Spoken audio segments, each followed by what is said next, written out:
그래서 이제 HBM 얘기를 했죠. 이건 이제 배경이고, HBM 이제 SK 하이닉스가 꽉 잡았는데, 아까 D램을 적층한다 했잖아.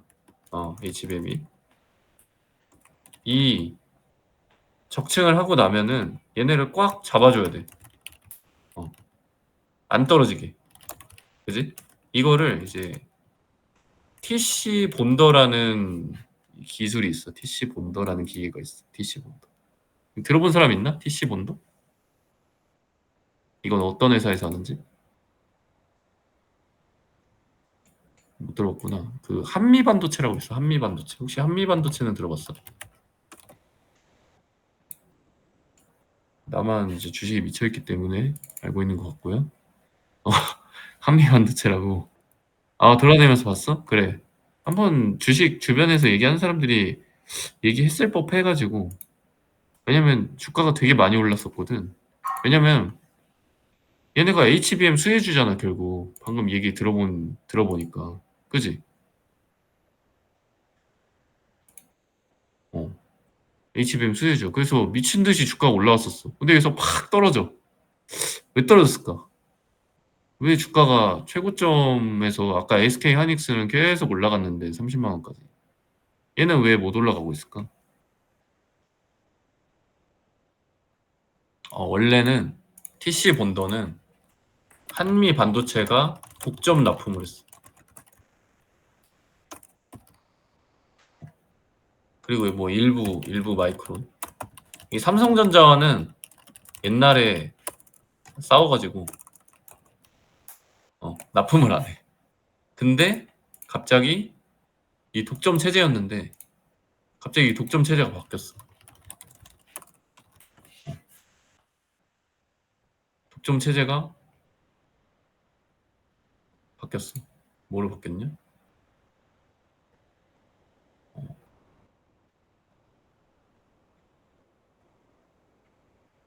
이 한화라는 데서 이 TC 본더를 또 만들었어. 기사에 나오나 모르겠네. 한화 세미텍이라는 데서 이렇게 치면 안 되고 한화 세미텍이라 쳐야겠다. 한화 세미 한미반도체 한화 세미텍.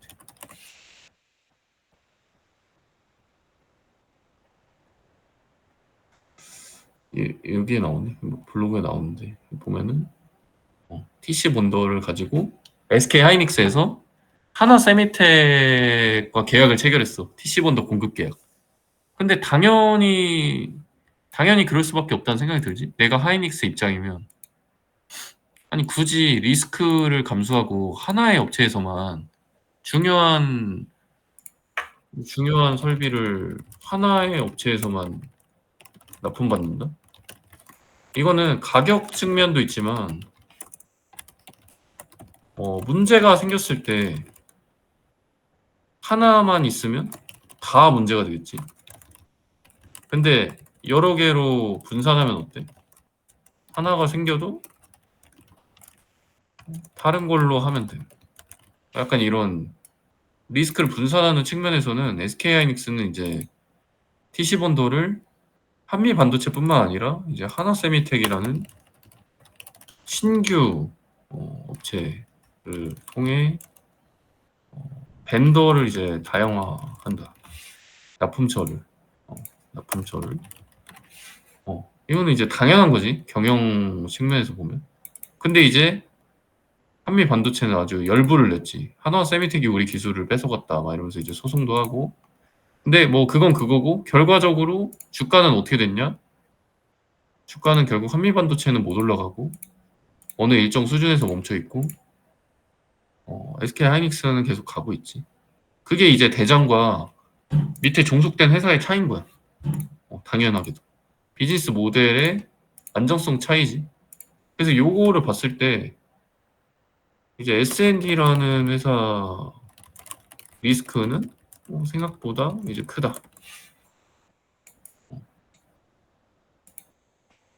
그지? 근데 이 리스크가 현실화 될 것 같은 기사가 딱 떴습니다. 언제 떴냐? 7월 11일 금요일 날. 7월 11일 금요일 날 이제 삼양식품이 GNF라는 회사를 인수하겠다라는 이제 기사가 뜨는데, 그 기사가 아까 광원이가 찾은 기사일 거야. 이거 공유를 한번 보여줄게. 이 기사가 떴습니다. 이게 어디서 먼저 떴냐면 서울경제에서 단독으로 먼저 떴어. 단독. 아이 뭐야, 이거 보면 안 되고.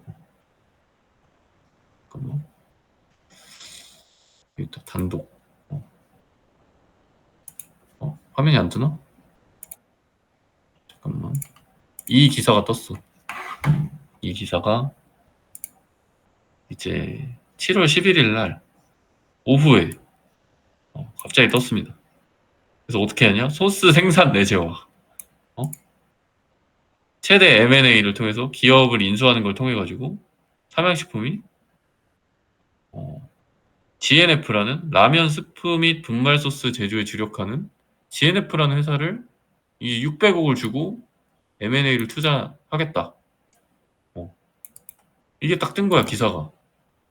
그래서 소스 생산을 직접 하겠다. 그럼 어떻게 돼? 아까 그 S&D는 어떻게 되는 거야? 그런 리스크가 갑자기 이 기사로 인해서 뜨게 됐습니다. 그래가지고 S&D 주가가 장외 시장에서 마이너스 25%까지 찍어. 장외에서 기사가 뜨면서 장외에서 마이너스 25%가 떴습니다. 그래서 아까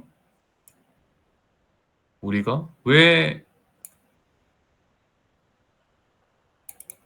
이런 리스크에도 불구하고 투자를 해야 되냐 해서 이 단점이, 이 리스크가 부각이 되는 게 실제로 이제 기사를 통해서 발생을 했어. 나는 이제 이 마이너스 20% 정도에서 이제 매수를 했는데, 나는 그 이유는 이게 좀 결이 다르다라고 나는 판단을 했어. 이것도 자세하게 얘기하면 길어지니까 어쨌든 이거는 내가 틀릴 수도 있기 때문에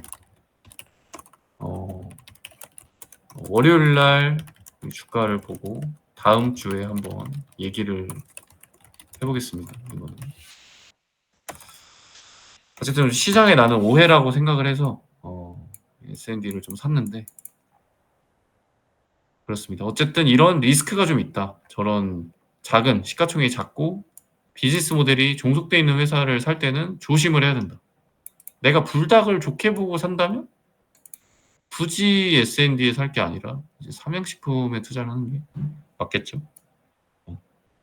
이제 시가총액 측면에서 메리트가 뭐냐? 작은 회사들이 시가총액이 상승할 여력이 되게 많다. 반면에 이제 시가총액이 작은 것들은 그게 대장이냐 아니냐, 비즈니스 모델이 어떻냐에 따라서 좀 조심할 필요가 있다. 그래서 항상 우리가 어떤 기업을 볼 때 그 시가총액을 기준으로 보는 습관을 들이면 좋을 것 같아. 왜냐면 우리가 어떤 기업을 살 때, 그 주식을 살 때 항상 생각해야 되는 게 뭐냐면, 이게 얼마 정도는 오를 수 있을까? 몇 퍼센트 정도? 혹은 몇 퍼센트 정도까지 떨어질 수 있을까? 이거를 생각하면서 사야 되거든. 이게 기대감이 너무 높아. 그럼 기대감이 꺾이면 얘가 100만 원짜리인데 한 70만 원까지는 빠질 수도 있겠는데? 이런 생각을 하는데, 대신에 만약에 오른다면 한 150만 원까지는 오르겠네? 그럼 이제 업사이드는 50%고 다운사이드는 이제 마이너스 30%니까 한번 투자를 좀 해볼까? 근데 너무 많이, 마이너스 30%는 좀 크니까 너무 많이 투자하면 안 되고, 뭐 비중을 좀 나눠서 투자를 한다든지, 이런 식의 그 매수 의사결정을 할 때 항상 이 시가총액 기준으로 살펴봐야 돼. 주가가 아니라. 주가는 아무것도 얘기해주지 않아. 왜냐면 주식수가 없잖아. 이게 없잖아. 이거 다르단 말이야. 주가만 보고 가격이 갑자기 150만 원이 됐네? 못 사겠다. 이게 아니라 이 시가총액 기준으로 보는 거야. 시가총액 기준. 예를 들어 삼양식품이 15조 정도는 갈 것 같은데? 근데 이거는 뭐야? 영업이익하고 PER하고 미래 성장성 기준으로 봤을 때 15조 정도 갈 것 같은데? 그럼 아까 11조였잖아요. 11조. 그럼 업사이드가 몇 프로야? 뭐 대충 한 40에서 50% 되잖아. 그지? 그럼 난 한 4, 50% 정도 먹을 수 있으면은 가야겠다. 이런 식으로 이제 투자 의사결정을 해야 되는 거지. 아, 주가가 뭐 150이네. 너무 비싸다. 이거는 잘못된 생각이네. 물론 비싸긴 해. 한 주당 가격이 150이면. 비싸긴 하지만 이러면은 안 되는 거야. 근데 우리나라 어때? 우리나라 개미들? 이거 삼양식품 10분의 1로 주식 분할하면 어떻게 될 것 같아? 이 주식수 분할하면 주가가 갑자기 15만 원 되면 사겠지? 그지? 살 거 아니야. 산다. 150에서 15만 원 되면. 근데 시총은 어때? 시총은 동일하단 말이야. 그래서 이게 이제 잘못됐다기보다는 이 판단할 때 항상 시총 기준으로 해야 되고, 그렇지 못한 사람들이 되게 많고, 15만 원 되면 당연히 150만 원보다는 사기가 더 쉽기 때문에 유동성은 커져. 유동성이 커진다. 거래가 활발하게 일어나. 이거는 이제 실제로 벌어나는 일이야. 그 주식수를 많이 늘리면. 어. 하지만 우리는 뭘로 봐야 되냐면 항상 시가총액 기준으로 기업을 파악하는 습관을 길러야 된다. 오늘 하고 싶은 얘기는 이거였습니다. 시총 기준으로 항상 기업을 보자. 그렇습니다. 그래서 뭐 많이 막 올랐다고 생각하는 기업들, 달바글로벌 같은 지수가 포모가 왔던 달바글로벌 한번 볼까? 그래서 이 시가총액 볼래? 얼마야? 2조 8천억이잖아. 그냥 귀엽지? 이제 이 정도는. 아까 막 몇십 조짜리 보다가 얘도 뭐 이걸 보고 그 다음에 이익을 한번 보고 한 3천억 귀엽네. 600억 내년에 좀 많이 늘어나네. 많이 늘어나니까 주가가 많이 올라갔네. PER이 엄청 높네. 뭐이 정도 의사결정은 해야 되고, 강원이가 투자하고 있는 파마리서치 이런 거랑 이제 비교해 보는 거야. 그냥. 얘는 얼마야? 5조 8천억. 5조 8천억. 뭐 이익 체력은 어때? 3,500억. 아까 달바글로벌이랑 좀 비슷하지 않나? 그지? 그러면 얘 좀 비싸네? 라고 생각할 수도 있지만 이 기업을 잘 아는 사람들은 리쥬란의 오리지널리티가 이 주가에 좀 반영이 돼 있네라고 생각할 수도 있는 거지. 이번에 인적 분할 그것 때문에 좀 그랬지만 어쨌든 이런 식으로 기업의 그 덩치를 보는 거야. 이런 식으로. 이렇게 보다 보면 가늠이 안 돼, 당연히. 왜냐면 이게 내가 기업들을 잘 모르니까. 아파트랑 똑같거든. 우리가 임장을 좀 다녀보면 대충 이 아파트는 요 정도 가격 선이겠네가 대충 나오거든. 왜냐면 우리나라 아파트들 다 줄 세우기가 돼 있어, 가격이. 그러니까 전체적으로 높아지고 낮아지고는 있는데 이제 그 급지별로 줄 세우기가 다 돼 있단 말이야, 계단식으로. 근데 주식은 각 기업별로 산업별로 너무 특징들이 다르기 때문에 줄 세우기가 안 돼. 그러다 보니까 이 정도면 좀 비싼데 싼데라는 감이 잘 없어. 많이 못 보기도 했고. 근데 그 감은 그냥 누가 어떻게 딱딱 정해줄 수 있는 게 아니라 내가 그냥 기업들을 시간의 흐름에 따라서 많이 보면은 그 감이 생겨. 나도 이제 감을 계속 보고 있는 거고, 나조차도. 그래서 이 주식의 매력이기도 한데, 아까 거래가 일어나려면 어떻게 돼야 된다 했어? 서로가 생각하는 가치가 달라야 된다 했잖아. 그지? 특히 주식 같은 미래 성장, 미래 주가 성장가 오를지 내릴지를 두고 매수하는 경우에는 더더욱 어, 거래 당사자 간의 의견 차이가 어, 있을 수밖에 없어. 누군가는 싸다고 생각하고 누군가는 비싸다고 생각하기 때문에 거래가 일어난단 말이에요. 그래서 우리가 그냥 남들보다 더 뭔가 가치 평가를 잘 하기 위해서는 기업을 많이 봐야 된다. 이게 시총 기준. 시총과 이익과 산업 기준. 이거는 이제 시간이 필요하지. 시간이 필요해. 시간의 흐름과 기업 개수 이 두 가지가 둘 다 필요하기 때문에 이게 기업의 개수도 우리가 뭐 1년에 볼 수 있는 기업의 개수가 한정이 돼 있잖아. 시간의 흐름은 그냥 시간이 있어야 되는 거고. 그래서 꾸준히 좀 기업의 덩치를 봐야 된다. 그래서 내가 주고 싶은 팁은 삼성전자 시가총액이 아까 370조였나? 요 기준으로 보면 돼. 그냥 요 기준으로 우리나라 1등 기업이 한 370조 정도 370조 5천억이네. 370조 정도 되니까 요 기준으로 보고 또 내가 깊이 분석한 기업의 시가총액을 기준으로 다른 기업을 판단해도 된다. 그러면 깊이 분석한 기업이 하나 있어야겠지. 최소. 그래서 올해에는 좀 깊이 분석한 기업 하나 정도씩은 우리가 좀 알고 있지 않을까? 그런 생각을 좀 해. 그러면 이렇게 특히 이거는 이제 고퀄리티여야겠지. 고퀄리티 기업이어야겠지. 왜냐면 이 퀄리티가 고퀄 기업보다 떨어지는 애들은 다 걸러 그냥 다 걸러. 그러면은 좀 판단하기 편하지. 그래서 분석 우리가 하나 정도는 올해 가기 전에 분석을 하나 할 텐데 고퀄 기업이어야 돼. 고퀄 기업. 나머지는 다 걸러버려야 돼. 스크리닝을 해버리는 거지. 그래서 이제 퀄리티 투자라는 책도 추천한 이유가 이거랑 퀄리티 투자보다 앞서서 이제 위대한 기업에 투자하라. 이거는 이제 필립 피셔가 쓴 책인데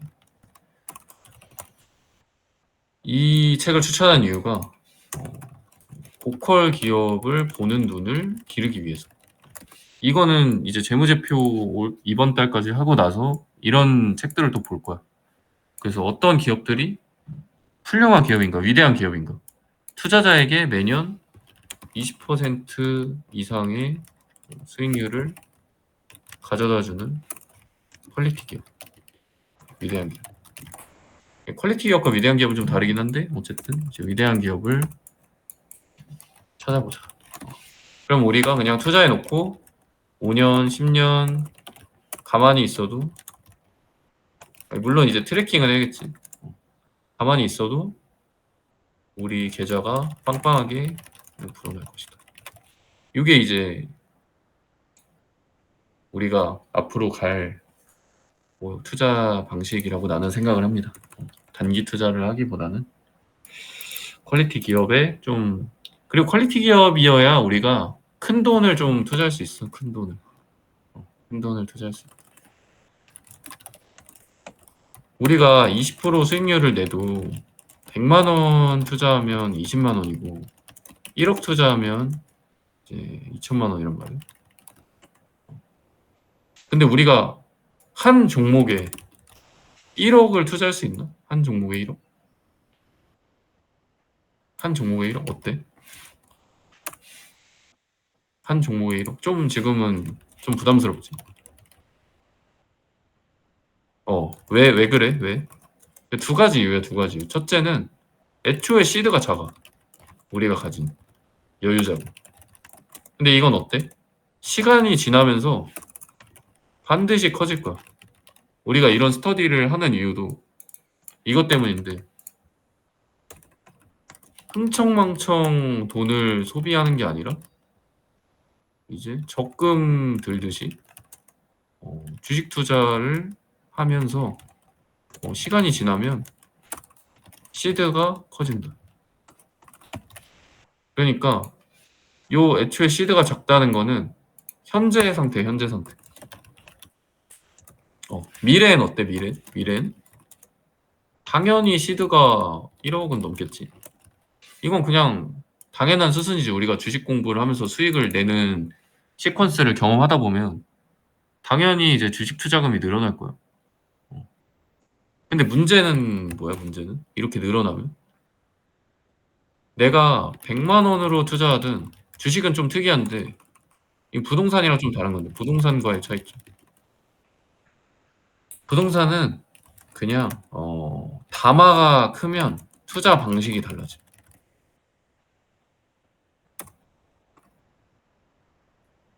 얘는 가장 좋은 투자 방법이 뭘까? 부동산은 뭘 사면 돼?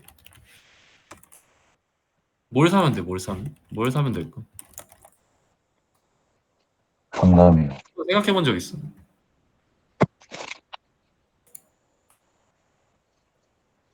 뭘 사면 될까?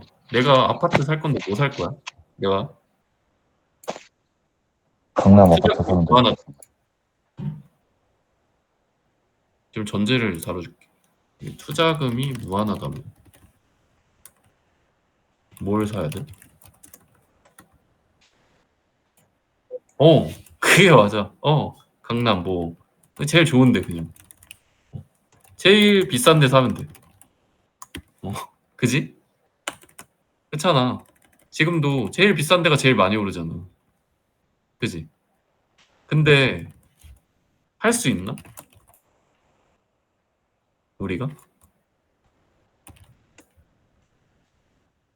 못하지, 못하지. 못함. 왜? 돈이 없어, 돈이. 돈이 없어서 못해. 어. 근데 주식은? 부동산으로 치면 제일 비싼 데가, 주식은 뭐야? 아까 시가총액 얘기했잖아. 그건 이제 국내지, 국내. 어. 국내 기준 삼성전자지. 맞지? 아니야. 전 세계 시가총액 1위는 어디야?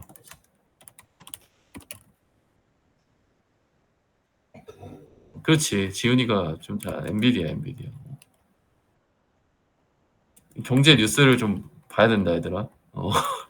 신문, 매경 이코노미 꼭 구독해라. 신문까지는 아니어도.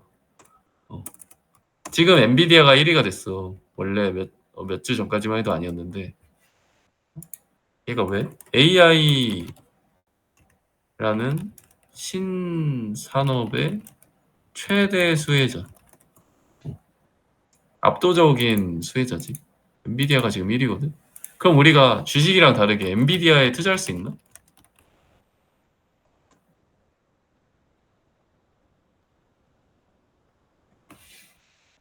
엔비디아에 투자할 수 있어? 투자할 수 있어. 있다. 이게 이게 주식의 엄청난 파워야, 파워. 강점. 전 세계에서 가장 좋은 회사에 투자할 수 있다. 누구나. 우리가 북한에서 태어나지 않았기 때문에. 그지? 어. 이게 부동산과의 차이점이야.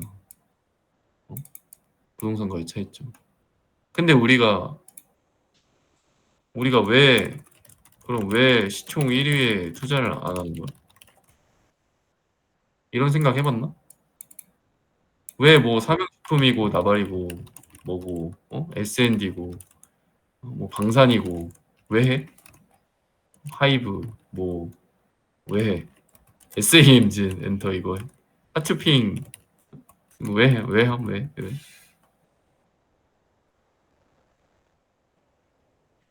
왜 부동산이랑 다르게 주식은 1등에 투자 안 해? 1등에 투자하고 그냥 편안히 있으면 되는 거 아닌가?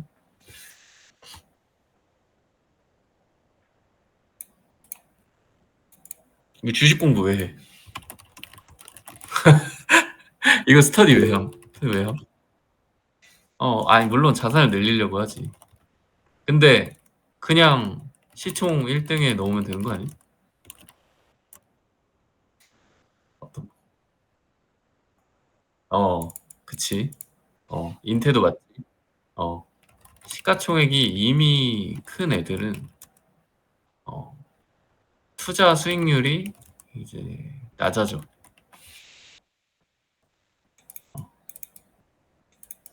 이게 제일 크지. 우리는 그러니까 부동산과 다른 점은 또 뭐야? 실제 현물을 제공해 주지만 주식은 없대. 그냥 증서야 증서. 무형. 이게 내가 오늘 배당까지 얘기하려고 했던 이유가 이것 때문인데 배당은 다음에 얘기할게. 다음 주에. 무형이지만 이제 배당을 준다는 측면에서 조금 차이가 있긴 한데 배당은 나중에 얘기하고 무형의 증서야. 그러니까 우리가 투자한 이유는 미래에 내가 산 가격보다 오를 거라고 생각하기 때문에 사는 거야. 이게 엄청나게 큰 차이야 이게.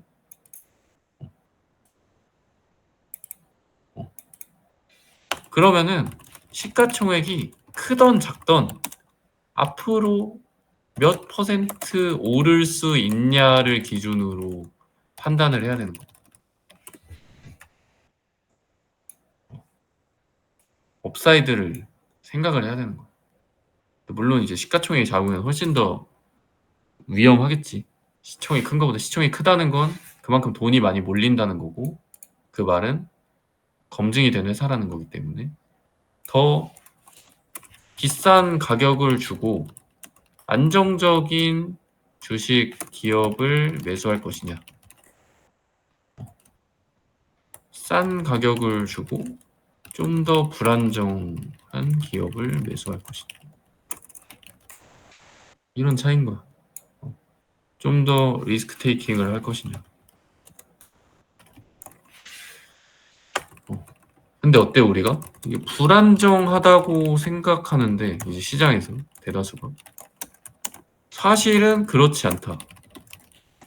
체계적으로 관리가 가능한 리스크다. 라고 한다면 오해가 풀렸을 때 주가가 가파르게 상승한다. 불확실성 해소라고 하는데 뭐 이런 측면도 있는데 이건 나중에 또 얘기할게. 너무 길어지니까. 어쨌든 그래서 주식 공부를 한 이유는 좀 부동산과는 다르게 우리가 산 가격에 비해서 더 오를 여지가 있냐 없냐를 우리가 판단해서 투자할 수 있기 때문에 그리고 산업별로 기업별로 다 다르고 기업의 특징에 따라 다 다르고 그래서 그런 거고 여기로 돌아가면 시드가 작다. 그리고 왜 한 종목에 큰 돈을 투자할 수 없냐? 이제 공부가 안 됐기 때문에 불안하기 때문에 한 종목에 1억 태우기에는 불안하다. 확신이 없다. 그래서 우리가 공부를 하는 이유가 한 종목에 1억을 태울 수 있는 실력, 그릇을 갖추기 위해서 공부를 한다라고 생각합니다. 왜? 아니 분산 투자를 하면 이제 시장 수익률과 동일을 하게 수익률이 수렴한다. 이런 게 있어. 그래서 이제 아예 주식 투자를 안 하는 사람들보다는 훨씬 수익이 높겠지만 시장을 이기는 수익률을 내기 위해서 우리가 공부를 한다 생각하면 됩니다. 그래서 한 20% 정도 1년에 우리가 시드가 적을 때는 훨씬 더 높은 수익률을 목표로 공부를 하는 게 맞아. 근데 여기서 수익률만 보면은 되게 위험한 투자를 할 가능성이 근거 없는 급등주, 내러티브 올라타기 이런 거. 이런 거를 하면 안 됩니다. 이런 걸 하면 안 되고 항상 우리가 투자를 할 때는 반복 가능한가 그리고 시나리오를 짜서 이게 맞는지 틀린지 검증이 가능한 투자를 해야 돼. 왜 그래? 왜 검증이 가능한 투자를 해야 될까? 그 광원이가 요즘 테니스를 치면서 이제 복귀를 올리더라고. 블로그에. 되게 많이 나도 배웠어. 왜냐면 나는 농구를 하는데 이제 농구할 때 나는 이 복귀 글을 써본 적이 별로 없어. 근데 이게 복귀를 하면서 실력이 더 빠르게 안정적으로 오를 수 있어. 왜? 이 복귀의 장점이 뭐야? 잘하는 걸 더 잘해지는 게 아니야. 복귀의 장점은 이제 실수를 줄일 수 있다. 무슨 실수냐면 반복 가능한 실수를 줄일 수 있다. 이게 복귀의 엄청난 장점이거든. 그래서 우리가 입사해서 일할 때도 마찬가지잖아. 신입사원이 한 번 실수했어. 혼났어. 근데 다음에 또 해. 그럼 어떻게 돼? 이 새끼 완전 패급이네. 이거잖아. 이건 괜찮잖아. 이건 괜찮아. 근데 이게 스포츠도 그렇고 주식 투자도 그렇고 이제 아마추어 레벨에서는 이게 패자의 게임이라고 하거든. 패자의 게임. 루저스 게임. 이게 무슨 의미입니까? 아시는 분? 이 얘기까지 하고 끝내겠습니다. 패자의 게임. 단순 실수를 적게 하는 사람이 우승한다. 아마추어 테니스에서 나온 특징이야. 이거 연구 결과야. 아마추어 테니스에서 나온. 패자의 게임에서 승리하는 법이라는 책도 있는데 주식 투자 관련 책인데 뭐 이런 내용이 나와. 그래서 주식 투자도 마찬가지인 거야. 주식 투자도 봐봐.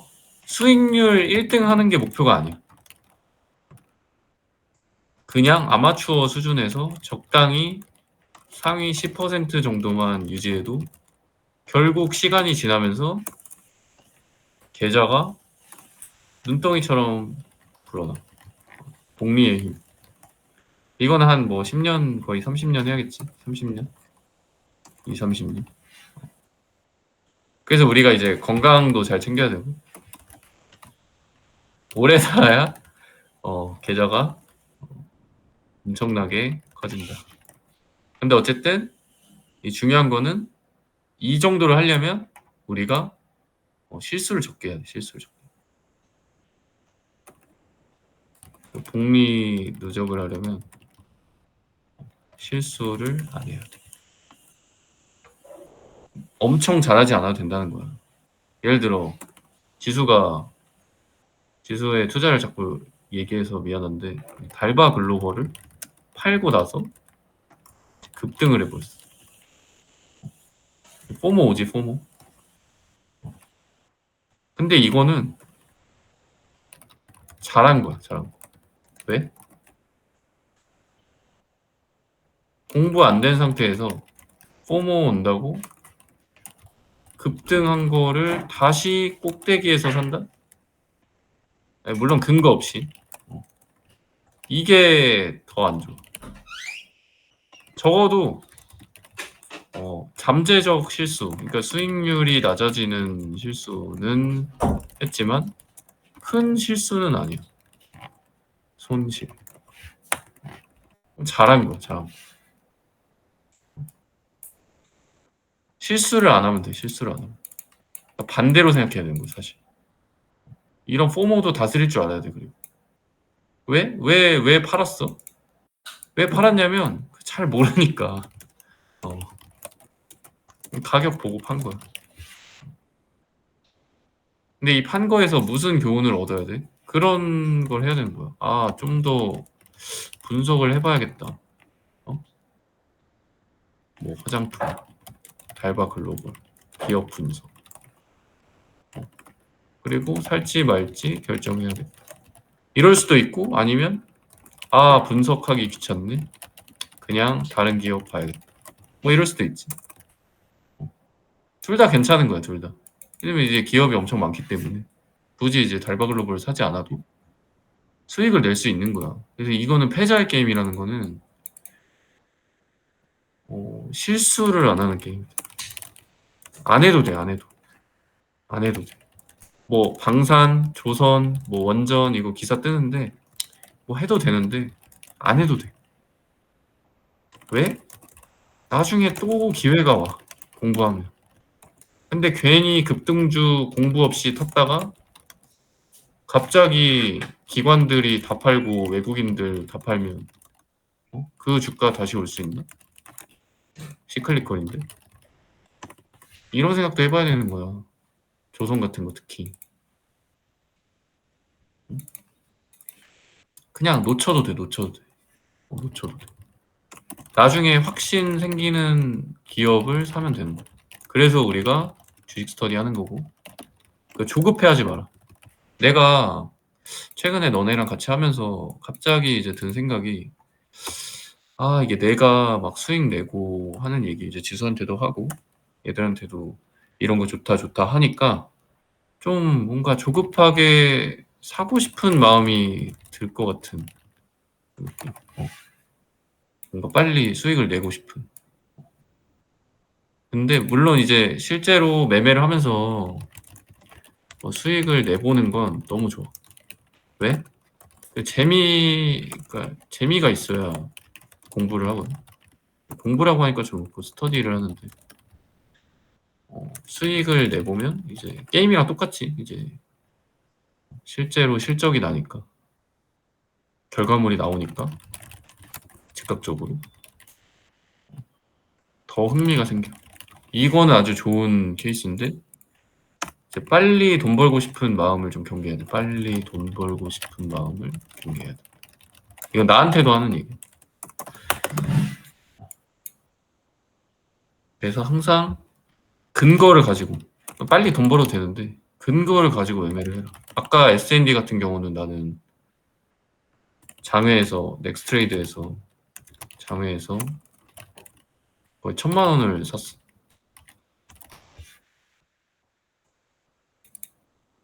떨어졌는데. 근데 내가 틀릴 수도 있어. 마이너스 20%에서. 그 왜 샀냐? 내가 평소에 보던 기업. 그리고 시장의 오해가 너무 큰 것 같아. 왜? 이제 KRX 시장하고 넥스트레이드 시장이 따로 있는데 얘는 이제 애프터마켓 그리고 이제 장전 거래. 얘는 9시부터 이제 13시 30분까지 하는 정규장이야. 근데 정규장에는 기관 외국인들이 거래를 많이 하는데 여기서는 거래를 잘 안 해. 아직 이제 신생시장이라.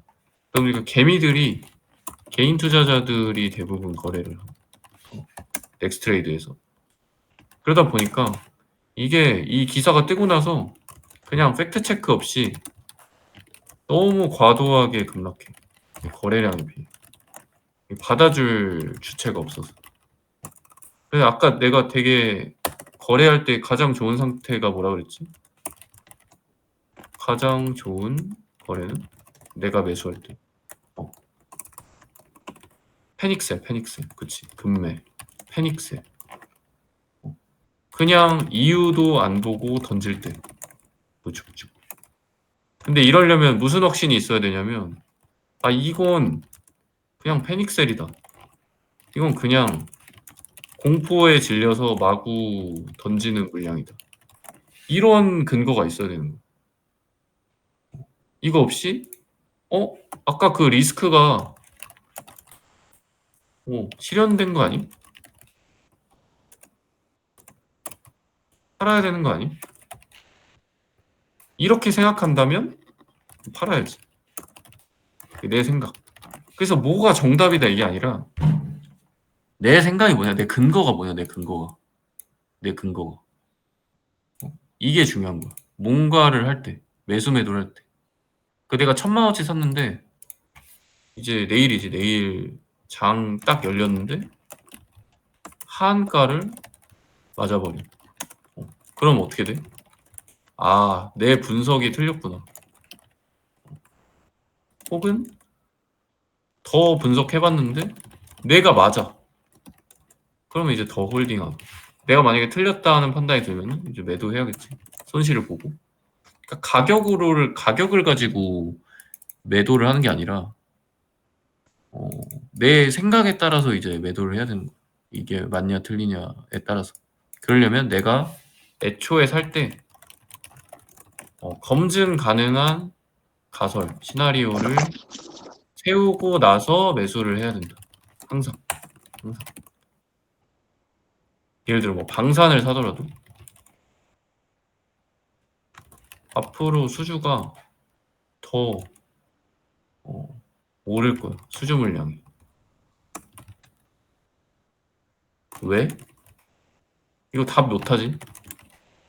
그러면은 매수하면 안 돼. 그런데 이게 아니라 지금 조정받았는데 마이너스 10% 정도 받았는데 조정 후에도 계속 이익이 증가할 거기 때문에 장기적으로는 한 플러스 30% 정도는 할 것 같은데 그럼 이제 뭐 매수할 수 있겠지. 그러니까 내가 시나리오를 어떻게 세우냐에 따라서 매수를 하는 거야. 이게 굉장히 중요해. 그래서 항상 이 시나리오를 가지고 내가 이제 월요일 날 내일 이제 S&D 그게 좀 궁금한데 나도 내일 한번 얘기를 해줄게. 주식 스터디 방에서 어떻게 됐는지. 떨어질 수도 있어. 근데 실제로 그 리스크가 실현됐다고 판단해서 떨어질 수도 있지만 내가 이제 좀 깊게 분석해 보니까 그거 아닌 것 같아가지고 산 거고. 어쨌든 그렇습니다. 그래서 하여튼 조급한 마음으로 하지 말고 같이 좀. 그래서 조급하지 않으려면은 우리가 퀄리티 기업을 사야 된다. 퀄리티 기업을. 아까 여기 퀄리티 기업. 한 종목에 1억 태우기 위해서는 퀄리티 기업 어디 있어? 고퀄 기업에 투자를 해야 된다. 고퀄 기업 결국. 꾸준히 얘가 ROE라고 하는 자본 수익률이 20% 이상 유지할 수 있는 현금 창출 능력이 뛰어난 브랜드력, 장기적으로 자본 배치 능력이 뛰어난 뭐 이런 것들이 있는데 뭐 이런 기업에 투자해. 이게 이렇게 해야만이 이제 많은 돈을 태울 수 있고 그래야 계좌가 안정적으로 상향할 수 있다. 좋습니다. 오늘 여기까지 할게요. 9시 40분인데 1시간 한다 그랬는데 또 얘기하다 보니까 배당은 다음에 얘기하고 이 매경 이코노미 기사도 참 좋은데 2차적 사고에 대한 얘기를 좀 하고 싶었거든. 2차적 사고. 이거는 다음 차시 할게. 다음 6회차 때 6회차 때 배당하고 2차적 사고에 대해서 이렇게 파마 리서치랑 파이너테크 등등. 그렇습니다. 오늘 여기까지 했는데 뭐 질문 있으면은 간단히 답변하고 마무리할게요.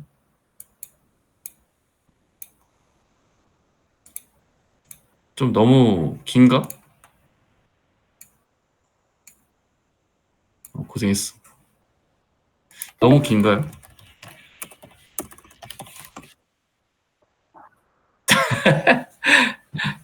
아니 이게 주제 하나만 잡고 1시간을 해야겠다라고 생각했는데 하나만 잡아도 이게 상당히 길어지네 뭔가. 아니 근데 이제 기업 얘기들을 해주면서 길어지는 거라 나는 괜찮다고 생각을 하거든.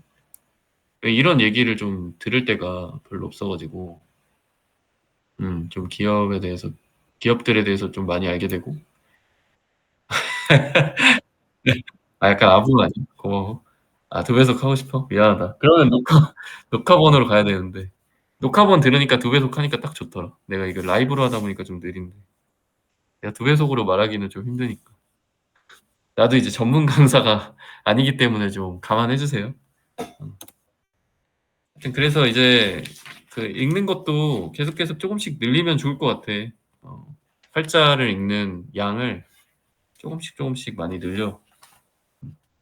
그래야 아는 게 많아지면서 차트를 볼 때.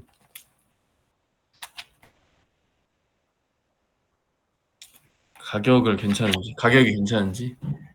이게 되게 어려운 문제인데 내가 그 이제 기술적 분석과 기본적 분석이 있는데 너가 말하는 건 이제 기술적 분석이거든.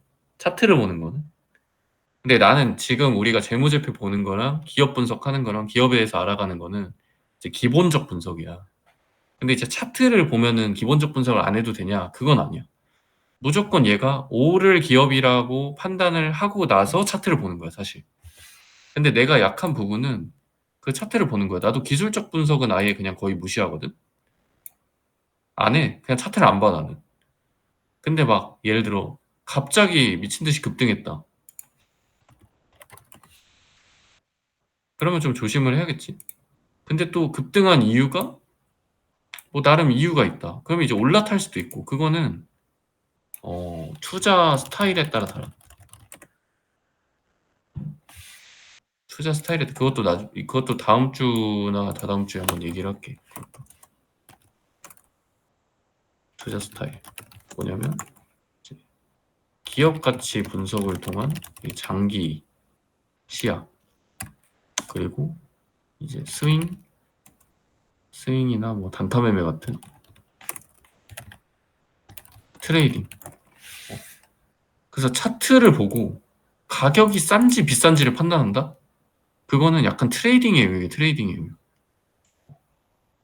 트레이딩의 영역이라 내가 뭐 이거를 어떻게 해야 된다 답변하기는 좀 어렵고 그냥 아까 말한 내가 하는 투자 스타일은 시가총액 기준으로 업사이드 판단, 이익 체력하고 PER 같은.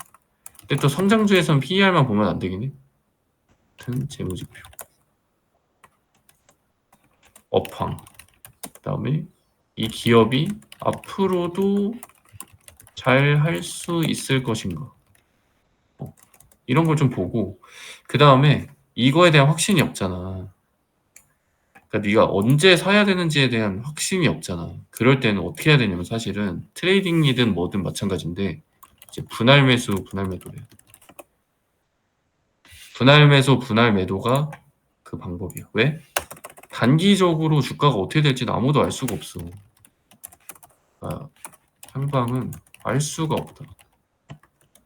그래서 우리가 분할 매수, 분할 매도를 통해서 가격을 분산해서 사고 팔아야 돼. 좀 비싼데? 해도 내가 예를 들어 100만 원어치를 살 거야. 그러면 뭐 10만 원어치 사봐. 그러면서 주가 추이를 보는 거야. 봐. 그러다가 더 싸지면 더 사. 오르면 그냥 뭐 냅두던지 아니면 기업이 계속 좋아질 것 같으면 시간을 두고 또 분할 매수. 삼행식품 같은 건 이제 좀 사기가 조금 부담스럽지. 150이면.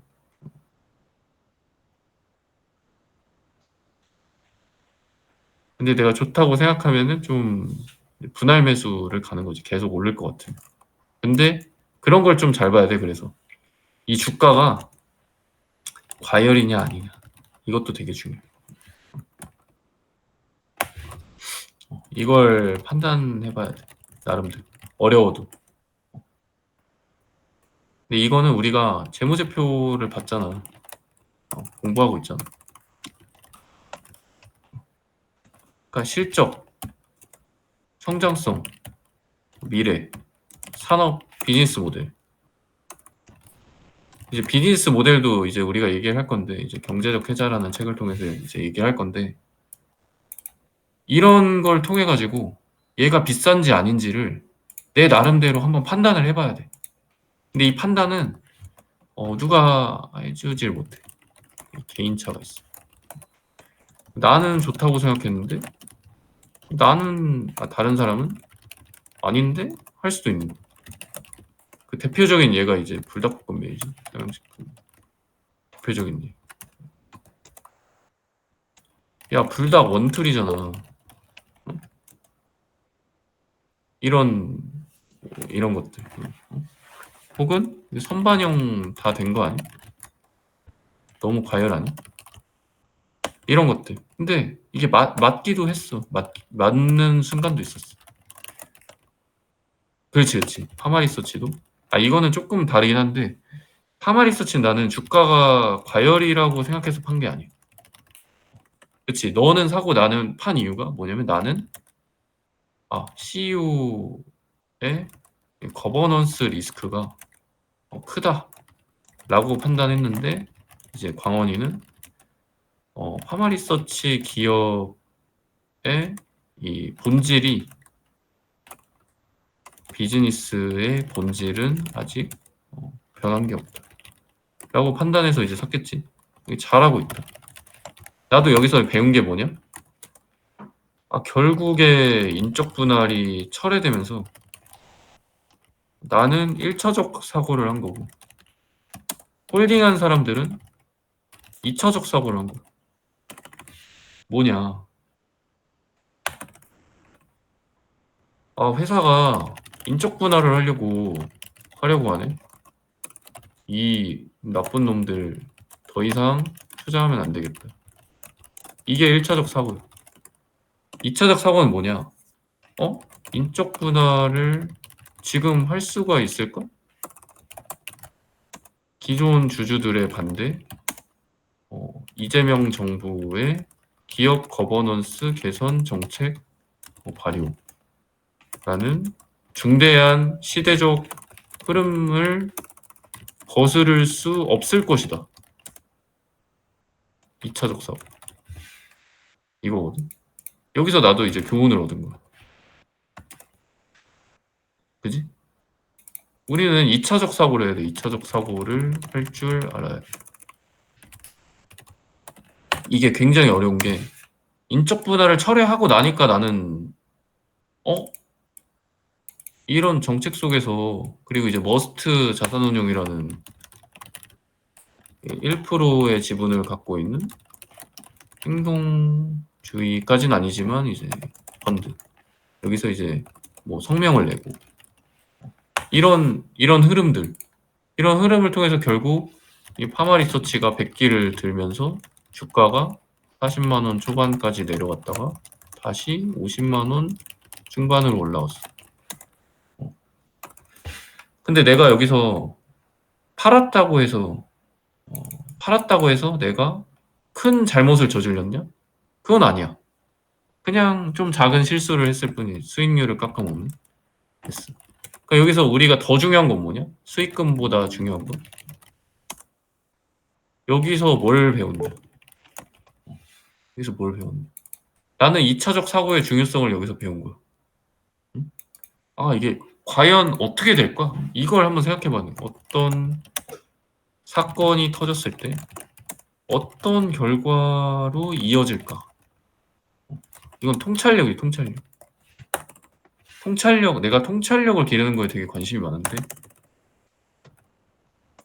책을 일단 많이 과거 역사에 어떤 일들이 벌어졌는지 배워야 우리가 또 투자를 지속하면서 계속 끊임없이 교훈을 얻어요. 그래서 어떻게 돼? 패자의 게임에서 승리하려면 같은 실수를 반복하면 안 돼. 이게 중요해. 이게 포인트야. 이게. 같은 실수를 반복하면 안 돼. 그래서 우리가 교훈을 얻어야 돼. 파마리서치를 팔 때 1차적 사고에 기반해서 팔았는데 인적 분할 할 수가 있어 지금? 이렇게 주주들이 다 반대하는데 이재명 정부가 눈을 부릅뜨고 있는데 지나고 나니까 사후 확신 편향이 이건 사후 확신 편향이죠. 사후 확신 편향이 있지만 다음에 비슷한 일이 벌어졌을 때는 어떻게 될까를 이제 알게 된 거지. 그럼 그때 바로 파는 게 아니라 기업이 계속 잘하고 있어. 얘네가 인적 분할 한다 그래서 공시를 냈다 그래서 리쥬란 안 팔리고 파마 리서치 바이오에 아니 저거 뭐냐 화장품에 그게 안 팔리는 게 아니야. 그냥 다 팔리고 있어. 소비자는 관심 없어. 근데 괜히 주주만 이런 거에 매몰돼 가지고 이제 판 거지. 근데 뭐 이게 잘못된 거 아니야? 100% 수익률을 내고 팔았으니까. 근데 좀 아쉬운 실수가 있는 거지. 좀 더 많은 수익을 낼 수 있었지만 그래서 이제 주가가 많이 오르면 또 팔고 싶은 욕망이 생겨. 그 욕망이 이제 자극되기도 했겠지. 그래서 항상 내 의사결정이 이렇게 인적 실수를 통해서 이루어진 게 아닌가 의심해 봐야 돼. 그래서 이제 심리학 책도 많이 읽거든. 편향을 이겨내기 위해서. 편향을 이겨내는 거는 쉽지 않거든, 사실. 생각에 관한 생각이라는 내가 굉장히 좋아하는 책이 있는데 이런 책도 읽어야 되고 설득의 심리학. 이렇게 두 권만 사실 읽으면은 웬만한 편향은 다 이겨낼 수 있을 거고 이겨낸다기보다는 무슨 편향이 있는지를 알 수 있지. 그거랑 찰리 멍고.